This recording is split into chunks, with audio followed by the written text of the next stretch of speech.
An emergency meeting of G7 nations on the crisis in Afghanistan. One of the goals was to delay the August 31st U.S. troops withdrawal. President Biden says he's sticking to that timeline. Some are raising concerns that it's not enough time to get everyone out. As one of his last roles as New York governor, Andrew Cuomo granted clemency to 6 people. He also said the findings from the state investigation into his conduct were not fair. And tens of millions of private records exposed. That's after a massive data leak affecting American Airlines, New York's MTA, and public health agencies. The information includes COVID-19 vaccination testing data. Tune in to Deep Dive as we explore these topics and more. Hello and welcome. This is Deep Dive and I'm Tiffany Meier. An emergency meeting of G7 nations on Afghanistan today. Leaders from the top foreign allies of the U.S. try to persuade President Biden to extend the deadline of August 31st for U.S. troops to withdraw from Afghanistan. The U.S. is sticking to its August 31st deadline. But Biden has asked for contingency plans in case he determines the U.S. needs to stay longer. The Taliban, which now control Afghanistan, have said they will take action if the U.S. doesn't leave by August 31st. Both Republican and Democratic lawmakers are urging national security officials to extend the date so more Americans and vulnerable Afghans can leave the country. Evacuation efforts have picked up steam in the past few days. The Pentagon says a military aircraft full of people flies out of Kabul every 45 minutes. In total, the White House says over 58,000 people have been evacuated from Afghanistan in the last 10 days. The U.S. military reported its biggest day of evacuation flights out of Afghanistan by far on Monday.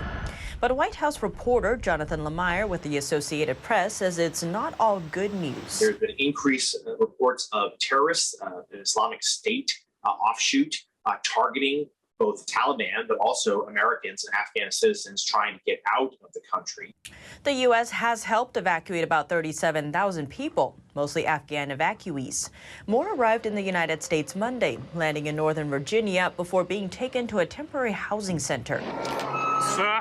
Sir, how does it feel to be here? Till now, we are safe.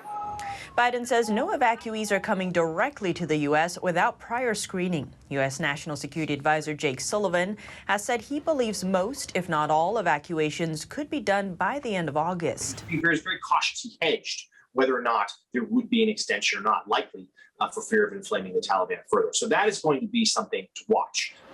The Taliban warned on Monday that there would be consequences if the U.S. doesn't withdraw all troops by August 31st. U.S. troops are currently deployed as security at Kabul's airport. There has been a significant increase in the number of flights, but about 6,500 people, mostly Afghans, are inside the airport waiting to leave. New satellite images from Maxar show crowds seen at multiple checkpoints and security gates waiting to be evacuated. And photos show U.S. Marines helping in the evacuation efforts in Kabul. The images show U.S. Marines playing and comforting children as they wait for evacuation flights and distributing water, sunscreen, and other essentials to people waiting for flights. Now, amid the scenes coming out of Afghanistan, there's been comparisons to Vietnam, namely the fall of Saigon. But before we get into that, let's do some updates. You know me. Let's start with New York. In his final public remarks as governor, Andrew Cuomo said the findings from the state investigation into his conduct were not fair. The probe concluded that he sexually harassed at least 11 women. You know me. I am a fighter. And my instinct is to fight this because it is unfair and unjust in my mind. On his final day in office as New York governor, Andrew Cuomo on Monday delivered a defiant farewell address, complaining about what he called the unfairness of the state investigation that concluded he sexually harassed at least 11 women. The Attorney General's report was designed to be a political firecracker on an explosive topic, and it worked. In the pre-recorded remarks, Cuomo nevertheless reiterated that the right thing to do was to step down. And as one of his last roles as governor, Cuomo granted clemency to 6 people. He was criticized for commuting the sentence of David Gilbert, a 76-year-old man who was convicted of murder and robbery in 1983. Cuomo says Gilbert served 40 years in prison related to an incident in which he was the driver, not the murderer. But the Rockland County executive says Cuomo debased himself in the state of New York by focusing on the well-being of murderers instead of the victims. Cuomo officially left office at midnight. He had been facing impeachment after the state attorney general released a report. Cuomo has denied all of the allegations, saying he never touched anyone inappropriately, but acknowledged that some of his behaviors made others uncomfortable. Although they no longer plan to impeach Cuomo, lawmakers in the state assembly said they would still publish a report once they conclude their investigation. And the issue of why Cuomo's administration withheld data regarding the true extent of the nursing home deaths from COVID is also being investigated. And Cuomo won an Emmy last year for his daily press briefings on the pandemic. But the International Academy of Television and Arts and Sciences announced on Tuesday they would be stripping the award away from Cuomo. And a massive accidental data leak has exposed millions of people's personal information. Cybersecurity firm UpGuard says at least 38 million records were exposed, including security numbers, birth dates, and even COVID vaccination and testing data. The information was publicly available on the internet for months. Dozens of major companies, state and federal agencies, and other organizations were impacted. That includes American Airlines, Maryland's Health Department, and New York's Metropolitan Transportation Authority, just to name a few. Those three entities said there is no indication their data was improperly accessed. The leak happened because the affected organizations misconfigured a setting in their Microsoft software. UpGuard alerted Microsoft and the affected organizations. Since then, the leaks have been plugged and access to the information removed. Now, let's take a moment to go back in time. Recently, some have compared what's happening in Afghanistan today with the end of the Vietnam War. So comparisons aside, what happened back then? On April 30th, 1975, the South Vietnamese capital of Saigon fell to communist forces from North Vietnam. In the days prior, U.S. forces evacuated thousands of Americans and South Vietnamese. 2 years earlier, U.S. troops had already left. That's after the signing of the Paris Peace Accords in 1973. But around 5,000 Americans remained, including diplomats still working in the U.S. Embassy in Saigon. The armed Communist Political Revolutionary Organization in South Vietnam, known as the Viet Congs, launched an offensive. Throughout March and April of 1975, they captured more and more southern cities. South Vietnamese citizens began to flee in mass numbers. Many of them in Saigon lined up at the U.S. Embassy to gain entry to the U.S. On April 29, 1975, the Viet Congs fired on a South Vietnamese Air Force base in Saigon. U.S. Ambassador Graham Martin then ordered the evacuation. But sea lanes were blocked and planes could not land in Saigon. Only one option was left, a helicopter airlift. The U.S. Defense Attaché compound later came under attack, and the U.S. Embassy became the sole departure point for helicopters. On April 29th and April 30th, helicopters landed at 10-minute intervals in the embassy, including landing on the embassy roof. In less than 24 hours, over 7,000 people were evacuated, including 5,500 Vietnamese. Some pilots had to fly for 19 hours straight. The original plans called to only evacuate Americans, but Ambassador Martin insisted on evacuating South Vietnamese government officials and the embassy's local staff. 10,000 South Vietnamese waited at the embassy gates, hoping to make it onto a helicopter.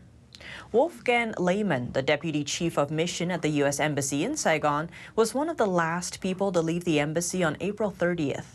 He recalled the helicopter flight to a waiting evacuation ship.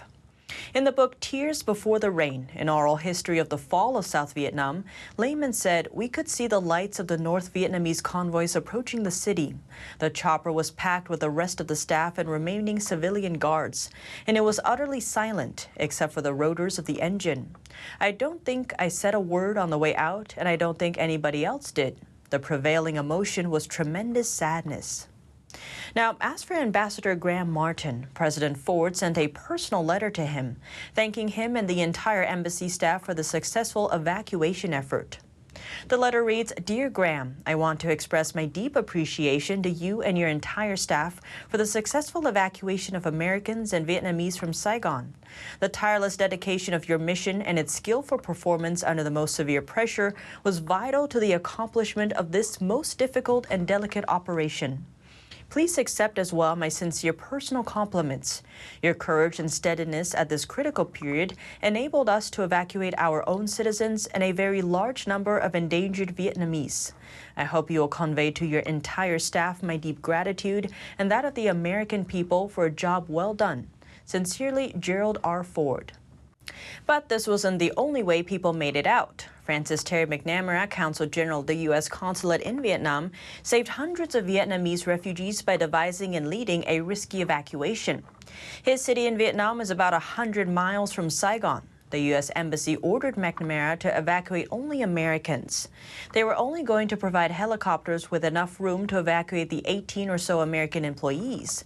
But he refused to just evacuate Americans. He wanted to also evacuate his loyal Vietnamese employees and their families. If they were to stay behind, they would likely face detention or even death for working for the Americans. Utilizing his skills as a former sailor, McNamara commandeered some barges with the help from a USAID colleague, a government agency, and quickly loaded the remaining Americans, Vietnamese employees, and their families for evacuation. He captained the convoy down a Mekong Delta tributary. They were stopped at one point by the South Vietnamese Navy and took fire from Viet Cong troops. The U.S. Navy was supposed to meet them at the mouth of the South China Sea, but a ship never arrived. The barge bobbed in the open sea for a few hours until they saw an American freighter contracted by the CIA for evacuations. But those on board the freighter had no idea who McNamara was, and the Consul General had to convince them to take his evacuees to safety. One of the Vietnamese refugees, who is now a U.S. diplomat, shares her family's story. She writes, brave individuals like USAID officers Joseph Gettier and Mel Chapman sought alternative last-ditch means to rescue people. They commandeered military transport barges that had been used to carry supplies during the war. That was how my parents left their homeland with their 6 young children. Our escape down the Saigon River with darkness setting in was a dangerous one. Near Vong Toi Harbor, where the river opens to the Pacific Ocean, we came under rocket fire. As the barge drifted out to sea, crammed with refugees, my father held me close and seemingly said to my eldest brother, "Take a good look at your country. It will be the last time you see it." But what do you think? Let me know below. Thanks for tuning in to Deep Dive. I'm Tiffany Meier, and see you soon.